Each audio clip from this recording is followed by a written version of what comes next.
Donc si vous avez bien lu, on sensibilise davantage les organes de justice, les cours et tribunaux en général, la Cour constitutionnelle, la Cour en particulier. Pourquoi? Parce que, étant donné qu'il y a des flagrances du point de vue violation du cadre légal, il y a flagrance du point de vue violation de l'administration électorale qui ont facilité les irrégularités, il faudrait quelque part que justice soit faite. Donc c'est tout à fait normal que tout soit réglé dans un cadre légal. Parce que s'il n'y a pas un bon règlement de toutes ces questions dans le cadre légal, ça pourrait amener de trouver une solution dans un cadre politique. Mais les évêques sont pour la légalité d'abord. La justice élève la nation. Chacun connaît ses compétences. Il y a des procureurs généraux affectés à des différentes instances judiciaires qui ont la latitude de se saisir d'office de certains dossiers documentés par les différentes parties prenantes. Donc, qu'on n'attende pas dans ce contexte politique, qui n'attendent pas nécessairement que les gens viennent se plaindre pour tel ou tel cas, mais ils peuvent d'office se saisir de certains cas emblématiques et s'attaquer là-dessus du point de vue judiciaire. Il y a une certaine justice qui doit être rendue par rapport aux électeurs qui se sont vraiment engagés à accepter les sacrifices pour avoir des élections transparentes et apaisées. C'est important que la CENI apporte la lumière sur beaucoup de choses. D'abord, ces résultats provisoires ont été publiés sur base de la machine à voter, sans être compilés. Une des lumières que la CENI peut porter, qui peut être un début de réponse, que la CENI a promise d'ailleurs, c'est publier ces résultats dans son site, bureau de vote par bureau de vote.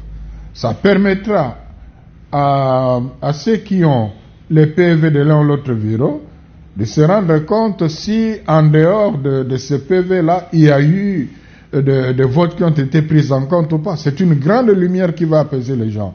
Parce que la grande question aujourd'hui, toutes ces machines qu'on a retrouvées entre les mains des individus dans leurs officines, en brousse et tout, est-ce qu'ont été prises en compte en dehors de PV qui étaient affichés au niveau des bureaux de vote? Bon, évidemment, il y a des choses qui pouvaient être faites avant le PV, quand les machines étaient en panne, quand on interrompait, on ne sait pas ce qui s'est passé, et là ça devient difficile d'apporter de preuves, mais au moins il y a quand même beaucoup de choses aussi qui se sont faites pendant que ici et là le vote était déjà clôturé. Donc en publiant les résultats bureau de vote par bureau de vote, on aura déjà une certaine lumière pour apprécier certaines choses. Les évêques, les pasteurs qui vivent chacun chez lui sont comme tous les Congolais témoins de tout ce qu'on a vécu, qui a été d'ailleurs largement médiatisé.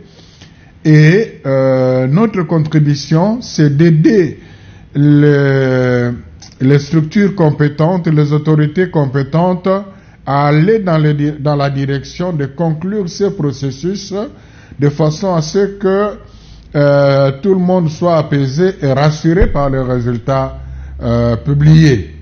Non, nous ne souffrons pas le chaud et le froid, nous sommes dans l'objectivité, dans l'unique souci de voir ce processus se conclure de manière apaisée et que les résultats définitifs qui vont être publiés soient acceptables par tous. C'est juste au moment où je disais qu'il ne faudra pas que les partis politiques se cachent derrière l'Église et demandent à l'Église ce qu'ils doivent faire. L'Église catholique n'est pas une opposition, retenez ça bien. L'Église catholique ne remplacera pas les partis d'opposition. L'Église catholique, enfin la Sainte-Cause, ce sont des évêques qui sont membres et ce n'est pas à leur niveau que vous allez demander de se comporter comme les laïcs le font. Ils respectent les laïcs dans leur position, ils me disent qu'il faut laïcs ce qu'ils doivent faire, Et ils comprennent que, comme citoyens, ils ont aussi un mot à dire dans la scène. Donc je crois que ça fait une